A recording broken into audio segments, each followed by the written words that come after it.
Oi, gente, tudo bem? Meu nome é Victoria Caroline, faço faculdade de História na Uninter e vou falar aqui um pouquinho sobre o meu portfólio. Vou falar sobre a cidade de Altamira, Pará, sobre a Transamazônica, ou também conhecida como Rodovia 230, e sobre a usina de Belo Monte.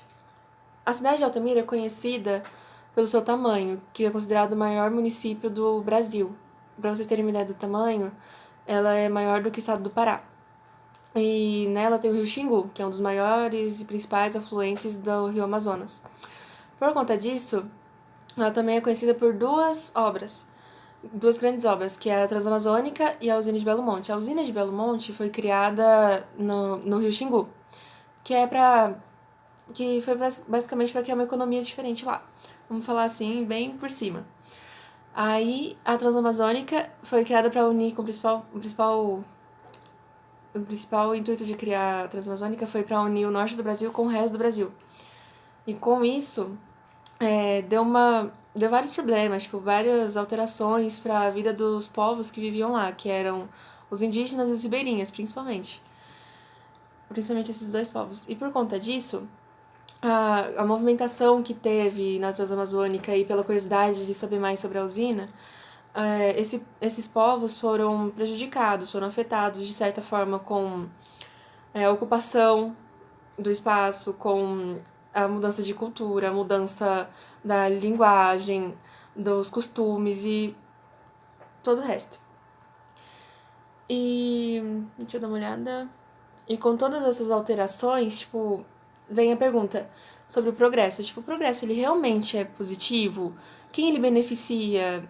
Eles perguntaram para os indígenas e para esses povos, eles queriam saber sobre a opinião deles sobre o progresso do ponto de vista deles? Pois é, no portfólio vou estar explicando.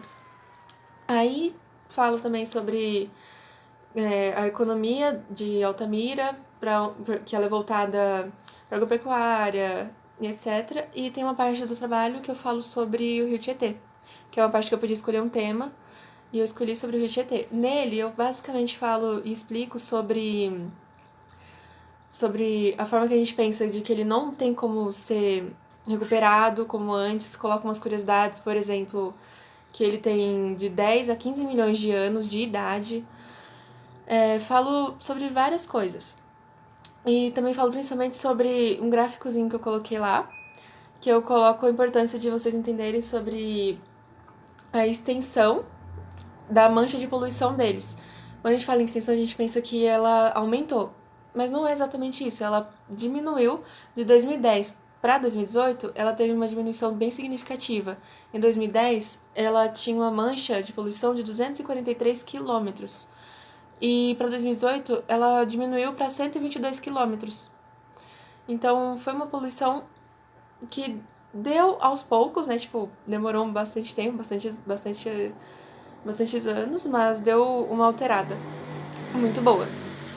Falo bastante sobre esse assunto também e eu espero que nesse portfólio vocês entendam tudo que eu quero passar e peço desculpa pelo meu nervosismo. É isso.